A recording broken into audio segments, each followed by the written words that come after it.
What's up my friends, welcome back, you're watching Harv Video Audio Stuff, and in this video I'm taking a look at an interesting piece of software called Clear Voiceover from FxFactory. It's designed to help your music and dialogue play nicely together in your videos. So how does it work? Is it any good? Let's find out. Roll that intro.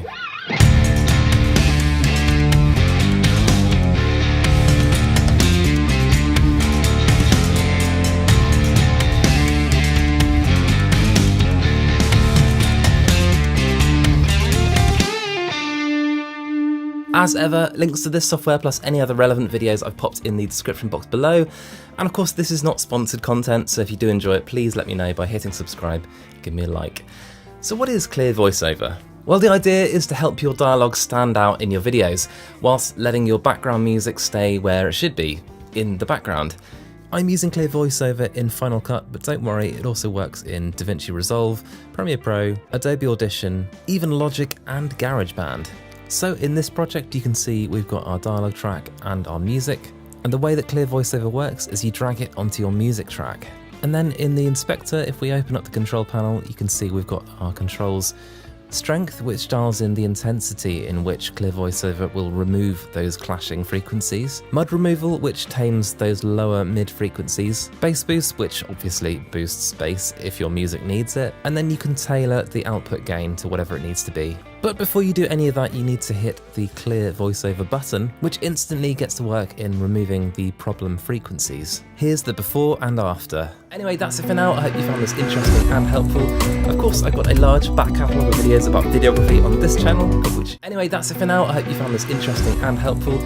Of course, I've got a large back catalogue of videos about videography on this channel, a big improvement already without even touching the volume of our music. But I'm sure we can do even better than this. Let's get into the controls now. I'm just going to play around and see what sounds best. I'm mainly going to be altering the output gain and mud removal. I don't like the mud removal to be too high because I find that it alters the music too much for my taste. The last thing to do is just to lower the overall volume by just a couple of decibels just to bring it down. So after tweaking those controls, here's the before and after. Anyway, that's it for now. I hope you found this interesting and helpful. Of course, I've got a large back catalogue of videos about videography on this channel, Anyway, that's it for now. I hope you found this interesting and helpful. Of course, I've got a large back catalogue of videos about videography on this channel, So there we go, it sounds really natural, really soft, almost like the music's wrapped around our dialogue. So dialogue and music generally don't sit that well together. Music is very full frequency and dialogue tends to be very dynamic. Together they can clash and can lead to build up of too many similar frequencies and sort of end up mushing together so you can't really distinguish one from the other.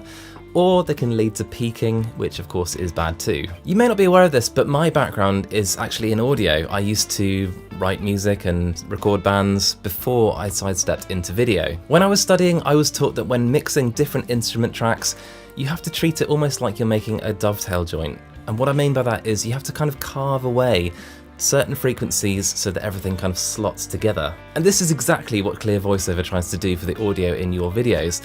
Let me show you an example. Stepping into Logic now, and if you're not an audio geek, don't panic, you don't need to know what's happening here.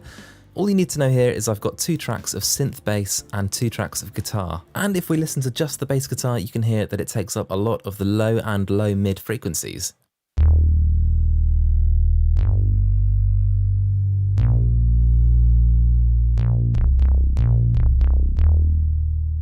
And then if we listen to the guitar, it's going to have lots of higher frequencies, but it will still have some of those low and low mid frequencies of its own.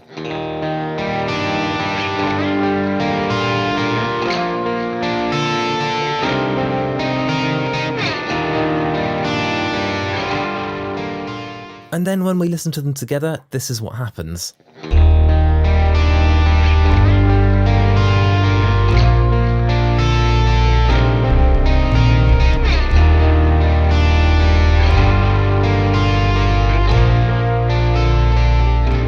So between the bass and the guitar, I don't want too much of those lower mid frequencies to build up together and become overpowering.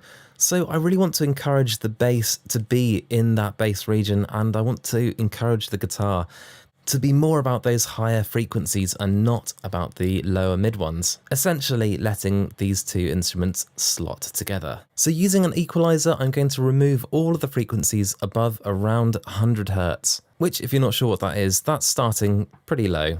And then with the guitars, I'm going to do basically exactly the opposite. I'm going to remove all the frequencies under 100 Hz. There's a little bit of a crossover so that these two instruments can still blend together, but hopefully at the same time they'll be staying out of each other's way. Here's how it sounds after I've carved away those frequencies.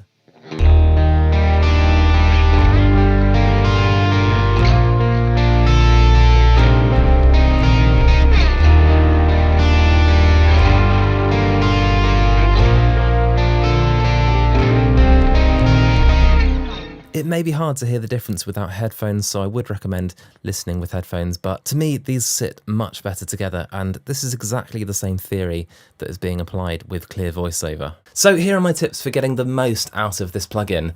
Firstly, be subtle with your use of the controls, in particular the strength fader. Now this is the control that carves out those middle frequencies.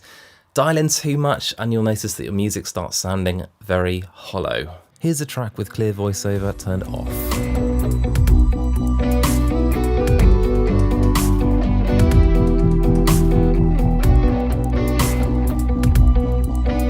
And then Voiceover turned on and the strength fader to maximum.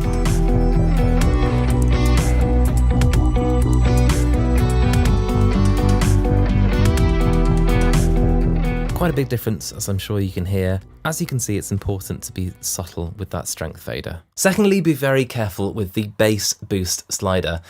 Most music has plenty of bass, as does dialogue, so really ask yourself if it actually needs any kind of boost.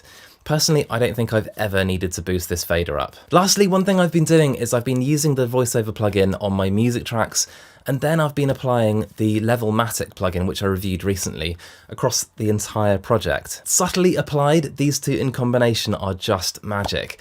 It just gives everything a little bit more punch and presence. I'll link that video review below if you're interested in seeing what LevelMatic can do. Well, today I'm looking at a plugin called LevelMatic, which hopefully will help me deal with all of these things. Roll that intro. Well, today I'm looking at a plugin called LevelMatic, which hopefully will help me deal with all of these things. Roll that intro. And so is my opinion of Clear Voiceover, and I'm a fan, and I'm going to be using it going forward because it suits the way that I make videos. In the past, I've spent lots of time trying to get audio tracks to work together by adding and subtracting EQ, but that can be a lot of work. When I use Clear Voiceover, it feels a bit like going from a manual to an automatic car. Yes, you have slightly less control, but it makes a lot of sense. So Clear Voiceover is not what I would call a sexy plugin, but it is a very useful one. And I think if you make a lot of videos where you've got music and dialogue, I think you'll find yourself reaching for this plugin in every edit. It's like audio glue or something. It helps to fit everything together like a dovetail joint. Anyway, that's it for now. I hope you found this interesting and helpful. Of course, I've got a large back catalogue of videos about videography on this channel, of which YouTube has hand-selected this video for you, and the one below is my most recent upload. Until next time, let's help each other out, shoot better video. See you guys.